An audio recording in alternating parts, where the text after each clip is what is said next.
परम पूज्य संत शिरोमणि आचार्य श्री 108 विद्यासागर जी महाराज के परम प्रभावक शिष्य अरहम योग प्रणेता परम पूज्य मुनिश्री 108 प्रणम्य सागर जी महाराज एवं परम पूज्य मुनिश्री 108 चंद्र सागर जी महाराज के मंगल आशीष से अरहम जीव दया भारत संस्कारित और मजबूत जैन समाज के निर्माण हेतु आर्थिक रूप से असमर्थ एवं कठिन परिस्थितियों का सामना कर रहे परिवारों के लिए कर रहा है अद्वितीय सेवा कार्य। आप सभी साधर्मी बंधुओं से अनुरोध है कि आप भी गौ ग्रास औषधि निधि कोष, बेटा बेटी शिक्षा निधि कोष, बेटा बेटी चिकित्सा निधि कोष, व्रती ब्रह्मचारी भैया दीदी निधि कोष और रोजी रोटी निधि कोष में 2500 रूपए प्रति माह या 1000 रूपए प्रति माह के साथ जुड़कर जीव दया और साधर्मी सेवा के इस पुनीत कार्य में अवश्य सहयोग करें। दान राशि नीचे दिए गए बैंक डिटेल्स में भेजकर रसीद के लिए 9717857614 पर अवश्य सूचित करें। अकाउंट नेम ओम अरहम सोशल वेलफेयर फाउंडेशन। संपर्क सूत्र 9717857614, 8586984787, 9810843757, 9810436940। इस कार्यक्रम के पुण्यार्जक हैं प्रणम्य वाणी देवदूत। प्रणम्य गुरु की वाणी पहुँचे घर घर, सम्यक ज्ञान प्रभावना होवे घर घर। सभी प्रणम्य वाणी देवदूत के पुण्य की बहुत बहुत अनुमोदना। अधिक जानकारी के लिए संपर्क करें। गुरु चरणों में समर्पित गुरु भक्त परिवार USA।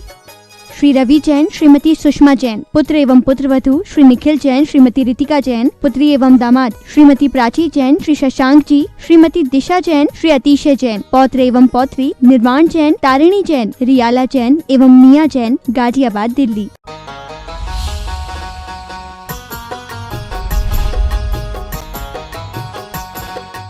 मोक्षमार्गस्य नेतारं भेत्तारं कर्मभूव्रतां ज्ञातारं विश्वतत्त्वानां वन्दे तद्गुणलब्धये। देवादिदेव आदिम तीर्थंकर श्री ऋषभनाथ भगवान की, वर्तमान शासन नायक श्री वर्धमान महावीर भगवान की, परम पूज्य आचार्य गुरुवर श्री विद्यासागर जी महाराज जी की। तत्वार सूत्र ग्रंथराज में 7वें अध्याय के माध्यम से व्रतों का वर्णन चल रहा है। अब आगे क्रम में अनर्थ दंड व्रत आता है। अनर्थ दंड व्रत के अतिचार का कथन करने के लिए यह सूत्र नंबर 32 कंदर्प कौत्कुच्य मौखर्या समीक्षाधिकरणोपभोग परिभोगानर्थक्यानि। यह 5 अतिचार बताए जा रहे हैं जो अनर्थ दंड व्रत के हैं। जो श्रावक अनर्थ दंड नहीं करने का व्रत ले लेते हैं गुण व्रतों के माध्यम से, उनके लिए भी ये अतिचार ध्यान रखने योग्य होते हैं। और जो सामान्य से भी अपने आप को अनर्थ दंड से बचाना चाहते हैं, बिना प्रयोजन होने वाले पाप वृत्तियों से बचाना चाहते हैं, उनके लिए भी यह अतिचार सुनने योग्य और पालन करने योग्य हैं। तो पहला अतिचार कहते हैं कंदर्प। कंदर्प का मतलब होता है एक हास्य मिश्रित अशिष्ट वचनों का प्रयोग करना, जो कि आप अक्सर देखा करते हैं कि जो बच्चे स्कूलों में पढ़ते हैं, गलियों में घूमते हैं, इस तरह की प्रवृत्ति अक्सर किया करते हैं। यानी ऐसे अशिष्ट वचनों का प्रयोग जो सभ्य लोगों के द्वारा जिनका उपयोग नहीं किया जाता, और जो कहना चाहिए अच्छे व्यक्ति जिन वचनों का उपयोग नहीं करते और जिसमें कुछ ना कुछ कामुकता का भी समावेश हो, जिसमें कुछ राग आदि की तीव्रता के कारण से ऐसा कामयुक्त वचन निकले और वो हास्य के साथ मिश्रित हो, तो उसको यहाँ पर कंदर्प कहा गया है। इस तरह की जो कंदर्प रूप प्रवृत्ति है, यह सभ्य पुरुषों के द्वारा तो की ही नहीं जाती, लेकिन फिर भी कुछ निम्न जाति के लोग, असभ्य लोग जिस तरीके से किया करते हैं, उन्हीं के संगति में रहते हुए या संस्कार को पा करके इस तरह की प्रवृत्ति करने में जो लोग लग जाते हैं, उनके संस्कार भी पड़े रहते हैं। अब यहाँ आप कहोगे कि जो व्रत लेंगे वो तो सब अच्छे लोग ही व्रत लेंगे, और जो व्रत लेंगे तो फिर वो इस तरीके की असभ्य प्रवृत्ति क्यों करेंगे? तो वो इसलिए हो जाती है क्योंकि वो पूर्व का कुछ संस्कार पड़ा रहता है। जिन्होंने अपने यार दोस्तों में इस तरीके से पहले अशिष्ट वचनों का प्रयोग किया है, बाद में भी वह कुचित कदाचित प्रवृत्ति हो जाती है, वो भी ना हो, उसको रोकने के लिए इसको अतिचार के रूप में कहा गया है। तो यह कंदर्प नहीं होना। दूसरी प्रवृत्ति कहलाती है कौतकुच्च। इसमें कंदर्प तो मिक्स रहता ही है, साथ साथ इसमें काय की चेष्टाएं भी अशिष्ट हो जाती हैं। यानी काय के माध्यम से भी कुछ इस तरह से चेष्टाएं करना जिससे कि वह व्यक्ति अपने अभिप्राय को दूसरे के अंदर रख भी देता है और दूसरे के अंदर भी कुछ अश्लीलता या कामुकता उसके अंदर प्रविष्ट हो जाती है। इस तरह की प्रवृत्तियों को कौतकुच्च कहा जाता है। तो ये सब अनर्थ दंड व्रत हैं। आप देखेंगे कि अक्सर जिन्हें कुछ थोड़ा सा कहना चाहिए काम नहीं होता है, या जो बिना वजह यार दोस्तों के बीच में घूमते रहते हैं, गलियों में चौराहों पर खड़े रहते हैं, वो इसी तरीके की प्रवृत्तियां अक्सर किया करते हैं। और ये कंदर्प कौतकुच्च से उनके अंदर बिना वजह पाप का बंध होता रहता है। तो ये बिना वजह होने वाले अनर्थ को रोकने के लिए, पाप बंध को रोकने के लिए इस तरह की प्रवृत्तियों पर काबू पाना उचित होता है। इसलिए यहाँ पर ये व्रत नहीं भी जिनके लिए हैं, उन्हें भी इस प्रवृत्तियों से अपने आप को बचाने का प्रयास करना चाहिए। फिर कहा जाता है मौखर्य। तीसरा दोष क्या होता है? मौखर्य। मौखर्य जानते हैं? मौखर्य माने ज़्यादा बकवाद करना, बकवास करना, बोलते हैं ना, बहुत ज़्यादा बकवास करता रहता है, माने कुछ भी बोलता रहता है। तो जो बकवास होती है इसको हम क्या बोलेंगे? जिसमें कोई भी सेंस नहीं है। और यह भी मौखर्य जो है कई बच्चों की एक हैबिट बन जाती है। आप देखेंगे कि बहुत सारे बच्चे जब आपस में मिल बैठ जाते हैं तो वो कुछ भी नहीं करते हैं, यही करते हैं।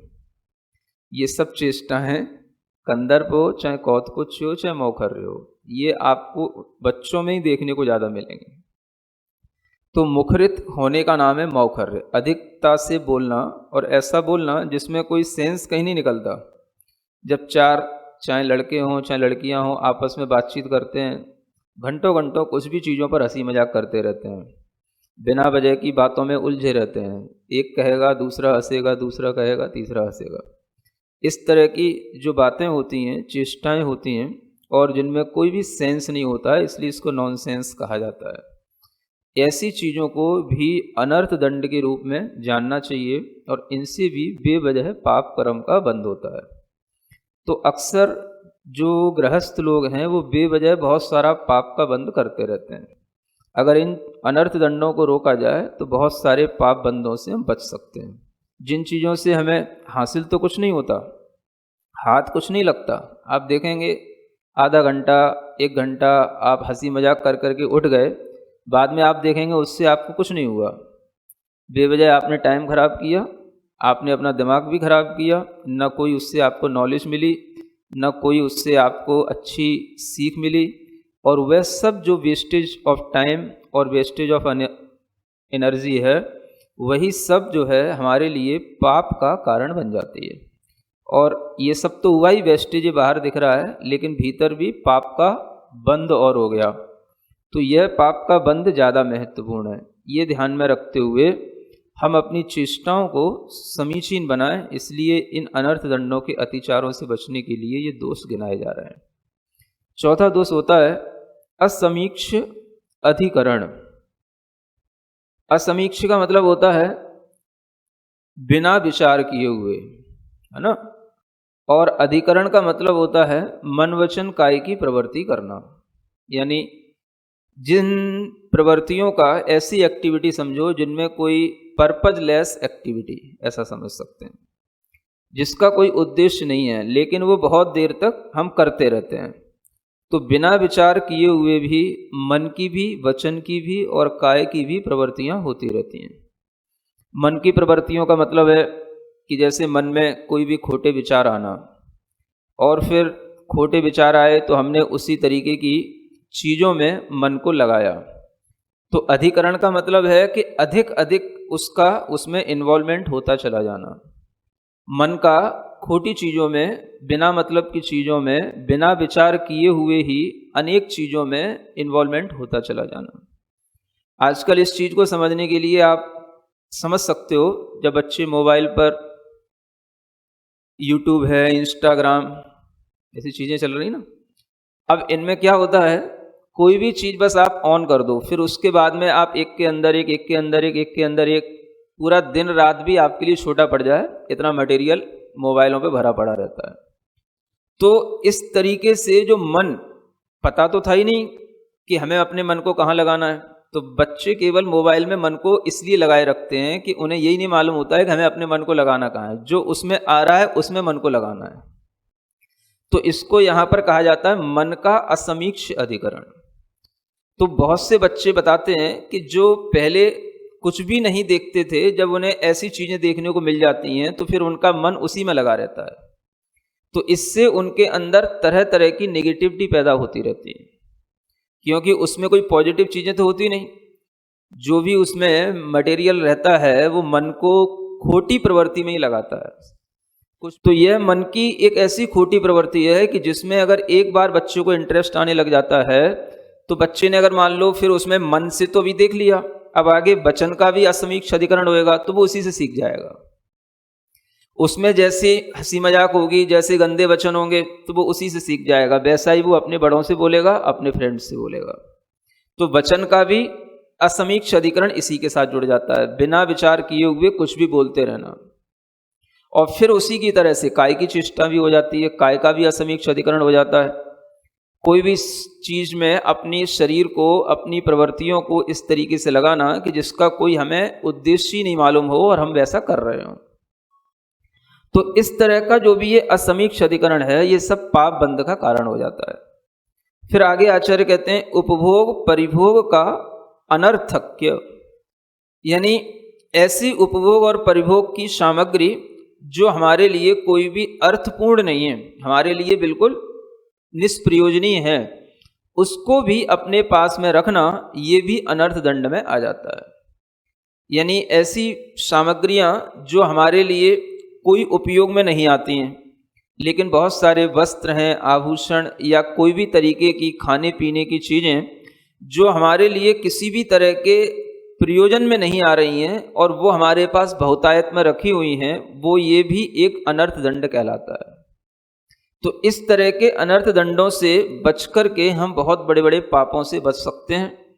गृहस्थ लोग कहते हैं कि हम कैसे पुण्य कमाएं, कैसे हम अपने भाग्य को बढ़ाएं। सबसे अच्छा तरीका यह है कि पुण्य कमाने का मतलब यह है कि हम पाप से बचें, क्योंकि पाप की प्रवृत्तियां इतनी हैं कि पुण्य कमाने का तो हमारे लिए कभी कभार विचार आता है, लेकिन हमें ये विचार तो कभी नहीं आता है कि हम पाप में प्रवृत्तियां कितनी कर रहे हैं। तो ये जो बिना वजह है, बिना प्रयोजन के जो पाप आ रहा है, फ्री में आ रहा है और बहुत ज़्यादा तरीके से आ रहा है, ये सारा का सारा पाप अगर हम कहें एक सिंगल शब्द में तो वो मोबाइल से आता रहता है।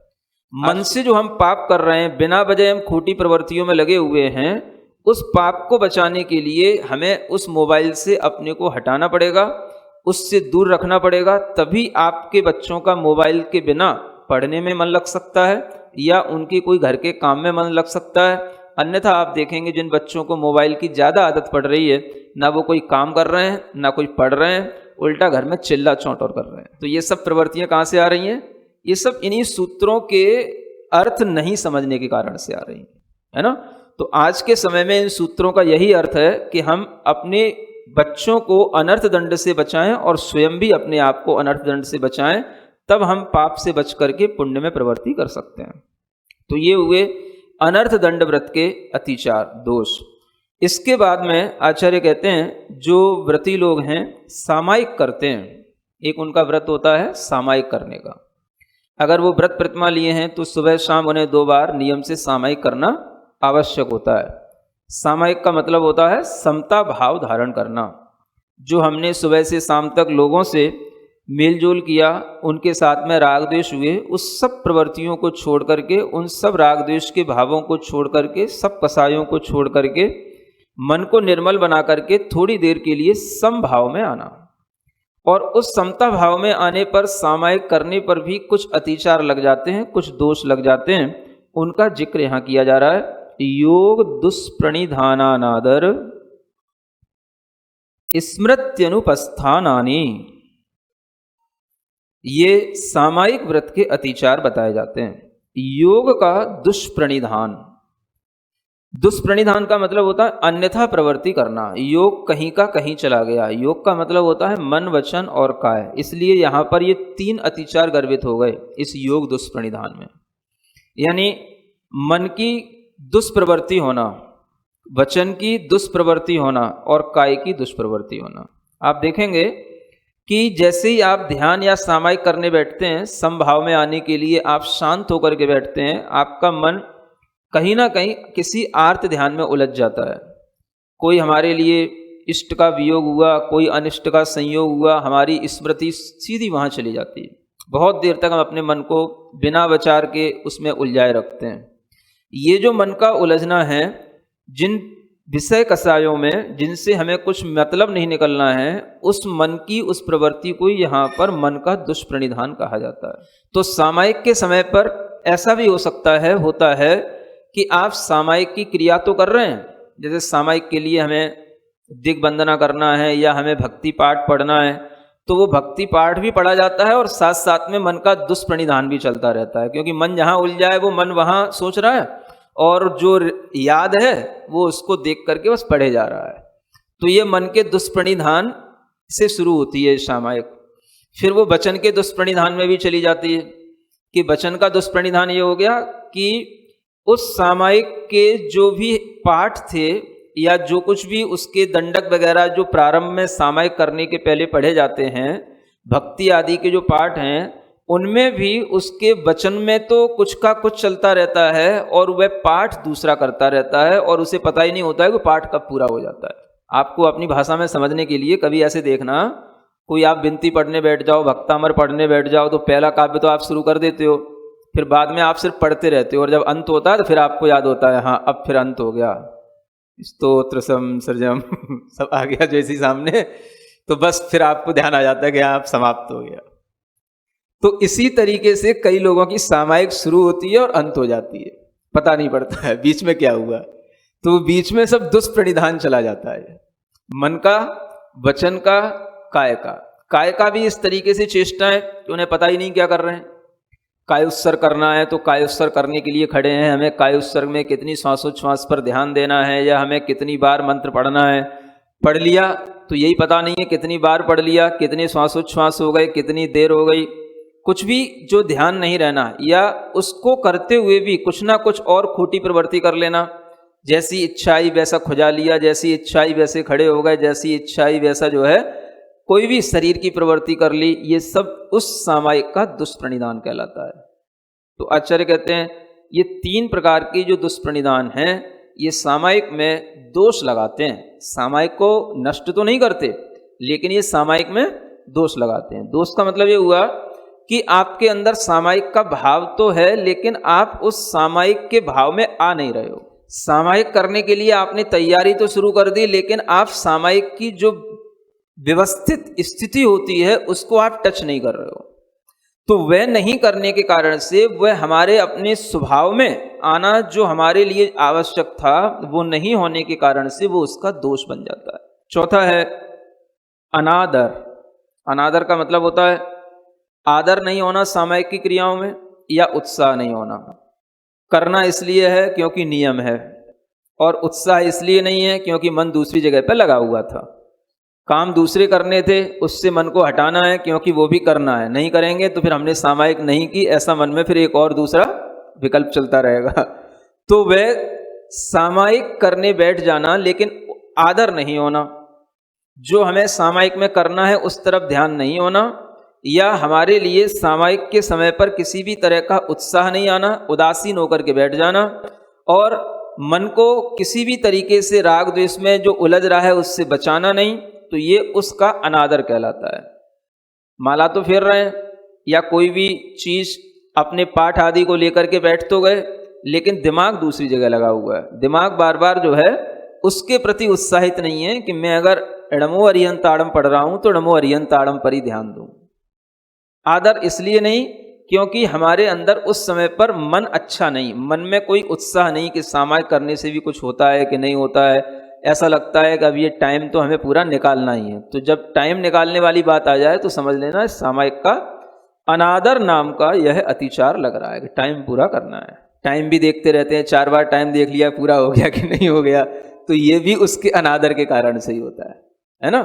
अगर आदर भाव के साथ होगा तो टाइम अपने आप ज्यादा निकल जाएगा, पता ही नहीं पड़ेगा, इतनी अच्छी सामायिक हो जाएगी। तो उसमें आदर उत्साह के साथ होएगा तो बार बार घड़ी भी देखने की जरूरत नहीं पड़ेगी। तो ये सब अनादर भाव जो करते हैं उनको पता रहते हैं। और फिर आचार्य कहते हैं स्मृति अनुपस्थापनानि, यानी स्मृति का ही उपस्थित नहीं रहना। हम करने तो कुछ और बैठे थे, सोच करके कुछ और बैठे थे, आज हम सामायिक में ये चिंतन करेंगे, आज हम सामायिक में 12 भावना का चिंतन करेंगे, आज हम सामायिक में मैत्री आदि भावना भाएंगे, आज हम सामायिक में डमुकार में मन लगाएंगे। लेकिन थोड़ी देर बस 2-5 मिनट शुरू हुआ और उसके बाद तो पता नहीं क्या हुआ, और स्मृति न जाने कहाँ कहाँ चलती रही। तो ये कहलाता है लैक ऑफ कॉन्सेंट्रेशन। इसमें क्या है, स्मृति का अनुपस्थापन का मतलब है कंसंट्रेशन नहीं है। हमारे जो माइंड है उस माइंड का हमें कंट्रोल नहीं है। तो इसमें जो है ये चीज है। और जो पहले बताया था मन का दुष्प्रणिधान, उसमें तो मन खोटा खोटा सोच रहा है। इन दोनों चीजों में अंतर है, मन का दुष्प्रणिधान और एक स्मृति नहीं रहना। तो स्मृति कहीं की कहीं चली जाना ये अलग चीज होती है, और इस मन में खोटे खोटे विचार आना ये अलग चीज होती है। तो इन दोनों को यहाँ पर अलग अलग रूप में लेना चाहिए। और स्मृति अनुपस्थापन का एक दूसरा अर्थ ये भी होता है कि स्मृति नहीं रहना कि हमें करना क्या था, कौन सा पाठ पढ़ना था, कौन सी हमें क्रिया करनी थी, कौन से हमें आवर्त करने थे, कुछ भी याद नहीं रहना, और हमने कितना कर लिया है और कितना बाकी है ये भी ध्यान नहीं रहना। कई बार मान लो कोई क्रियाएं एक साथ 4 क्रियाएं करनी है, या 2 कोई हमें भक्तियां पढ़नी है, या हमें किसी भी तरीके का आवर्त करने हैं, तो वो हमें ध्यान नहीं रहना किस दिशा में हमने कितने कर लिए, कितना हमने पाठ पढ़ लिया, कोई स्मृति नहीं रहना। या सामायिक की कभी कभी स्मृति नहीं रहना कि हम भूल ही गए हमें सामायिक भी करना था, ये भी एक उसमें आ जाएगा। तो इस तरीके से यह स्मृति नहीं रहना भी एक सामायिक का दोष माना जाता है। इसके आगे आचार्य कहते हैं एक व्रत आता है प्रोषधोपवास, नाम सुना है? क्या बोलते हैं? प्रोषधोपवास। उपवास के साथ भी प्रोषध करके उसको प्रोषधोपवास के रूप में जोड़ा गया। तो जो प्रोषधोपवास व्रत लिए रहते हैं वो अष्टमी चतुर्दशी को जघन्य मध्यम या उत्कृष्ट रूप से किसी ना किसी तरीके से प्रोषधोपवास करते हैं। तो उसमें भी ये विधि रहती है कि जैसे उत्कृष्ट तो उपवास के साथ होता है प्रोषधोपवास, जो अष्टमी या चतुर्दशी को पूर्ण 4 प्रकार के आहार के त्याग के साथ होता है।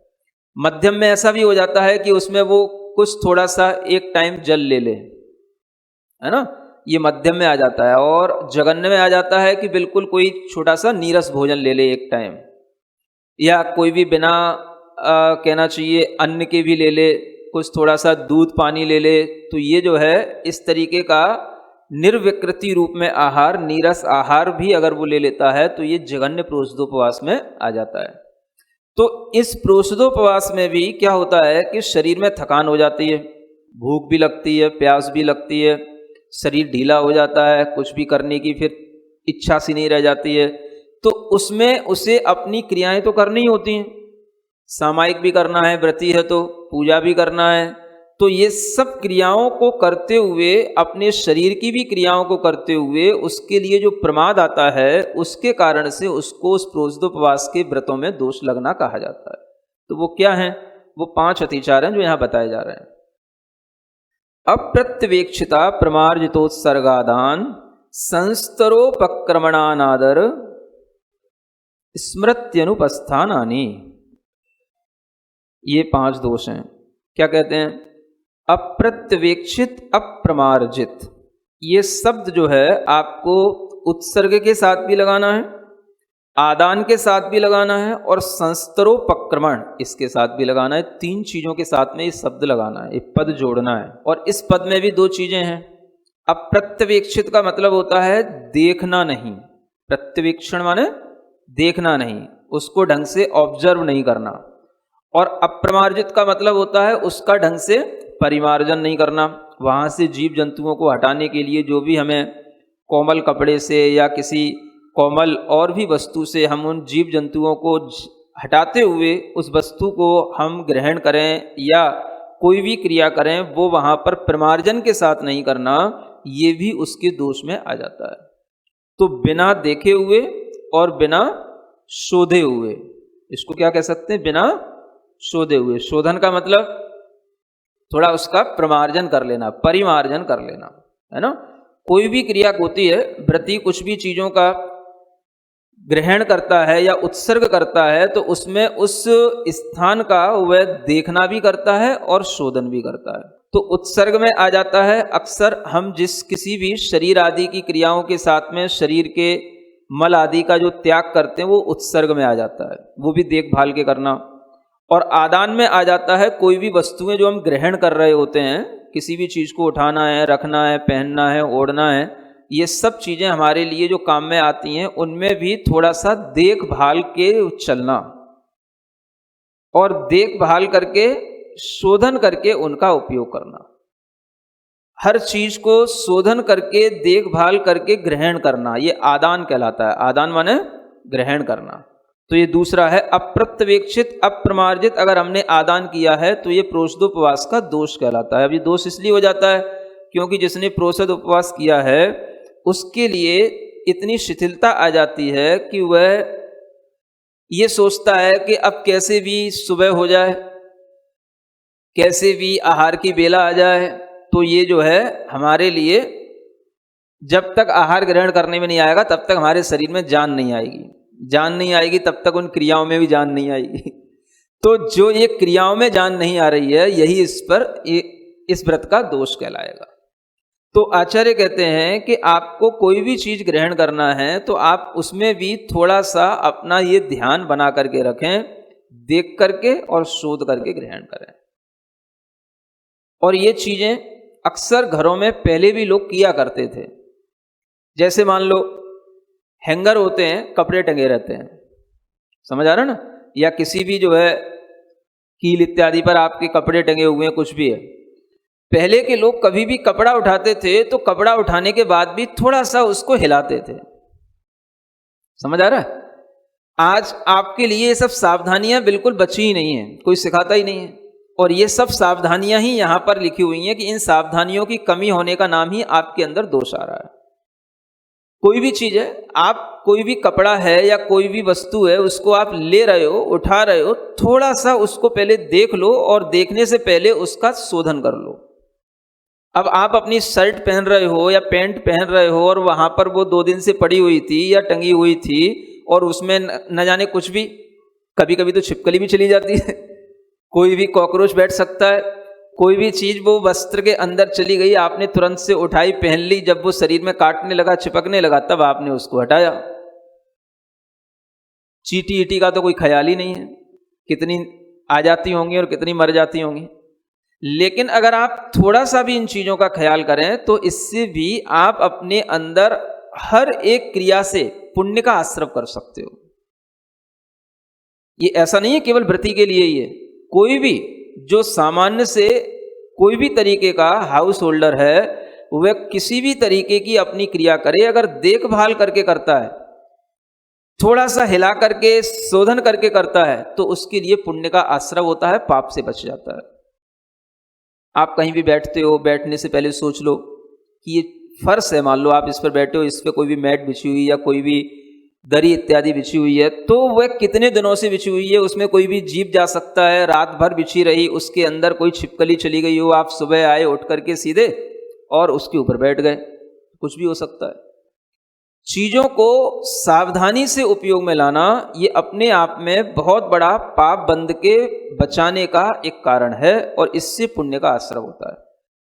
घर बैठे बैठे जो लोग ये चाहते हैं कि हमारे लिए पुण्य का बंध इन क्रियाओं में कैसे हो, ये क्रियाएं तो सब पाप का कारण है, अगर उन्हीं क्रियाओं में हम सावधानी बरत लें तो वो सब क्रियाएं हमारे लिए पुण्य आश्रय के भी कारण बन जाएं। हमें भोजन करना है, कोई भी वस्तु को उठाना है या हमें कोई भी वस्त्र पहनना है, किसी भी तरीके की कोई क्रिया करना है, हर क्रिया में हम एक सावधानी रखें। इसे आचार्यों ने कहा जदम चरे। क्या बोला? जदम माने यत्न पूर्वक, प्रयत्न के साथ में सावधानी पूर्वक आप चरो। चरने का मतलब हर तरीके की क्रिया करो। तो जब ये प्रवृत्ति आ जाती है तो पुण्य आश्रव भी होने लग जाता है और उन्हीं क्रियाओं को से जो पाप का बंध हो रहा था वही हमारे लिए पुण्य आश्रव के काम में आ जाती है। ये बड़ी सिर्फ भीतर की थोड़ी सी सावधानी के माध्यम से ये पाप और पुण्य का ये बैलेंस बनने लग जाता है। उसी क्रिया से पाप हो रहा है, उसी से पुण्य भी है। वस्त्र आपने उठाया, थोड़ा सा हिला लिया, देख लिया, सावधानी पूर्वक अपने शरीर पर डाल लिया तो पुण्य का आश्रव हो गया। और कुछ नहीं है, जल्दी जल्दी में सब ऐसे ही कर लिया तो ये पाप का आश्रव हो गया। तो बताओ आपको इसमें नुकसान क्या है, घाटा क्या है? थोड़ा सा है घाटा क्या है कि अगर हम थोड़ी सी सावधानी रखें तो ना तो उसमें कोई घंटों लगते हैं ना मिनटों लगते हैं, एक चेष्टा है बस। कोई भी चीज हम उठा रहे हैं, रख रहे हैं, उसको हम देखभाल करके प्रयोजन में लाएं। तो ये 3 दोष, उत्सर्ग, आदान और तीसरा है संस्तर का उपक्रमण। संस्तर बोलते हैं बिस्तर आदि, है ना। अब जब उपवास हो जाएगा, हालत खराब हो जाएगी तो फिर बिस्तर इत्यादि भी कौन घर ही करे, कौन यहां से उठा करके वहां रखे। समझ आ रहा है? अब आज के लिए तो ये भी नहीं होता, आज तो बिस्तर पड़े ही रहते हैं 24 घंटे, हैं? बिस्तर उठते ही नहीं है। पहले तो ये भी होता था कि लोग बिस्तर अपने उठा करके सुबह रखते थे, फिर जब उनको दूसरे दिन बिछाना होता था तो देख शोध करके बिछाते थे, फिर उपयोग में आने के बाद में फिर उसको उठा के रख देते। तो इससे जीव हिंसा भी कम होती है।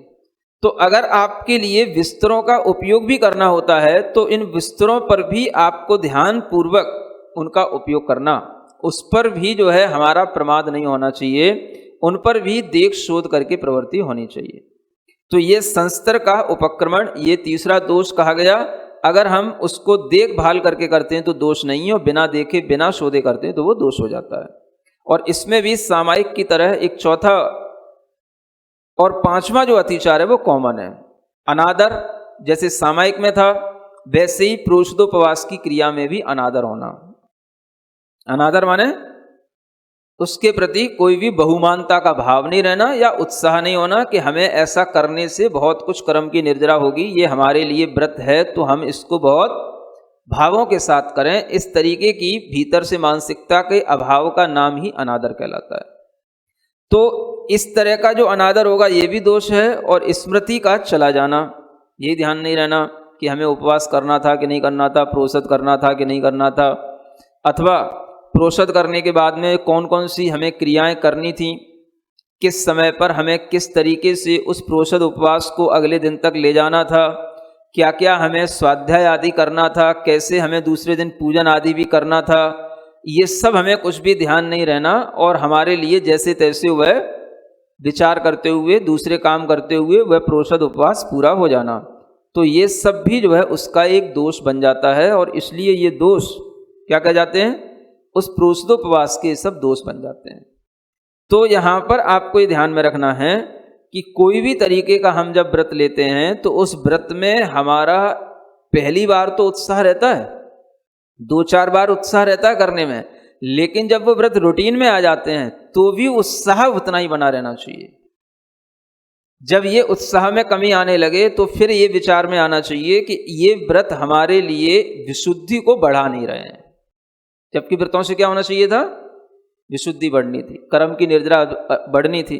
तो वो कर्म की निर्जरा बढ़ेगी तभी बढ़ेगी जब हमारा उस व्रत के प्रति आदर, उससे हमारी स्मृति जो जिस तरीके से जुड़ी होनी चाहिए वो जुड़ी रहेगी, तो वह हमारे लिए व्रत निरंतर जो है कर्म की निर्जरा का कारण बना रहेगा। और प्रमाद के कारण से जब इस तरह की वृत्ति एक बार बन जाती है और हम उसे कंट्रोल नहीं कर पाते हैं, तो फिर वो धीरे धीरे वो वृत्ति प्रमाद में और बढ़ती चली जाती है। फिर व्रत केवल ऊपर ऊपर से रह जाते हैं, बाहर उस स्वरूप से हो जाते हैं और भीतर से जो भाव होना चाहिए वो भीतर से चला जाता है। तो इन क्रियाओं को हमेशा एक ढंग से करना ये सबसे कठिन काम होता है। जो व्रत लेने में उत्साह रखते हैं वो ये भी सोच लें कि जीवन पर्यंत तक हमें ऐसा ही करना है। जो हमने व्रत लिया है उसमें जिस तरीके का भाव है वो हमें जीवन पर्यंत तक वैसा ही बना करके रखना है जैसा लेते समय हमारा होता है। तो इस तरीके के उत्साह में जो लोग रहते हैं उनके लिए व्रतों का पालन अच्छे ढंग से होता है। इसलिए जो भी गृहस्थ व्रत लेते हैं, प्रतिमाएं लेते हैं, आगे बढ़ने की इच्छा रखते हैं, वो ये ध्यान में रखें कि यहाँ पर नया नया उत्साह हमें खुद अपने अंदर पैदा करना पड़ेगा। बाहर की चीज़ें तो वही रहेंगी, लेकिन वो सब क्रियाएं हमारे लिए ऐसा ना लगे कि ये सब रूटीन हो रहा है। रूटीन तब लगता है जब उनके पीछे हमारे अंदर कोई विशुद्धि का भाव नहीं जुड़ा होता है। और वही क्रियाओं से जब भीतर बहुत शांति, बहुत उत्साह, बहुत विशुद्धि रहती है, तो वही क्रियाएं हमारे लिए रूटीन नहीं होती हैं, उनसे हमको बहुत ज़्यादा लाभ मिलता रहता है। तो व्रतों के माध्यम से रूटीन तो बनता है, लेकिन भीतर जो भावों की विशुद्धि है वो निरंतर बढ़ती चली जाती है। ये ध्यान में रखते हुए व्रती लोग व्रत लें, प्रतिमा लें, ताकि उन्हें जीवन में कभी अनुत्साह पैदा ना हो। एक बार जिस तरीके से हम किसी चीज़ को ग्रहण करने के लिए उत्साहित होते हैं, वैसा ही उत्साह हमारा जीवन पर्यंत तक बना रहना चाहिए। ठीक है ना? कुछ व्रतों के अतिचार और बचे हैं, वो आपको बाद में बताया जाएगा। सिरिजिणवाणी जग कल्याणी जग जन मदतम मोहरी जनमण हारी गढ़हर हारी जम जरा भव रोग हरि तिथियराणम दिव्यझुणिम जो पढ़ई सुणई मय्ये धारई राणम सौख मणंतम धैर्य सासद मोक्ष पदम पावई सासद मोक्ष पदम पावई।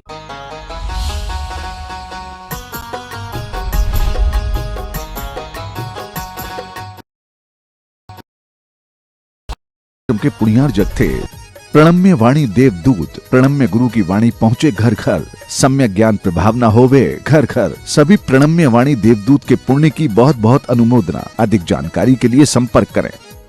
गुरु चरणों में समर्पित गुरु भक्त परिवार USA, श्री रवि जैन, श्रीमती सुषमा जैन, पुत्र एवं पुत्रवधू श्री निखिल जैन, श्रीमती रितिका जैन, पुत्री एवं दामाद श्रीमती प्राची जैन, श्री शशांक जी, श्रीमती दिशा जैन, श्री अतिशय जैन, पौत्र एवं पौत्री निर्माण जैन, तारिणी जैन, रियाला जैन एवं मिया जैन, गाजियाबाद दिल्ली। परम पूज्य संत शिरोमणि आचार्य श्री 108 विद्यासागर जी महाराज के परम प्रभावक शिष्य अरहम योग प्रणेता परम पूज्य मुनिश्री 108 प्रणम्य सागर जी महाराज एवं परम पूज्य मुनिश्री 108 चंद्र सागर जी महाराज के मंगल आशीष से अरहम जीव दया भारत संस्कारित और मजबूत जैन समाज के निर्माण हेतु आर्थिक रूप से असमर्थ एवं कठिन परिस्थितियों का सामना कर रहे परिवारों के लिए कर रहा है अद्वितीय सेवा कार्य। आप सभी साधर्मी बंधुओं से अनुरोध है कि आप भी गौग्रास औषधि निधि कोष, बेटा बेटी शिक्षा निधि कोष, बेटा बेटी चिकित्सा निधि कोष, व्रती ब्रह्मचारी भैया दीदी निधि कोष और रोजी रोटी निधि कोष में 2500 रुपए प्रति माह या 1000 रुपए प्रति माह के साथ जुड़कर जीव दया और साधर्मी सेवा के इस पुनीत कार्य में अवश्य सहयोग करें। दान राशि नीचे दिए गए बैंक डिटेल्स में भेजकर रसीद के लिए 9717857614 पर अवश्य सूचित करें। अकाउंट नेम ओम अरहम सोशल वेलफेयर फाउंडेशन। संपर्क सूत्र 9717857614, 8586984787, 9810843757, 9810436940।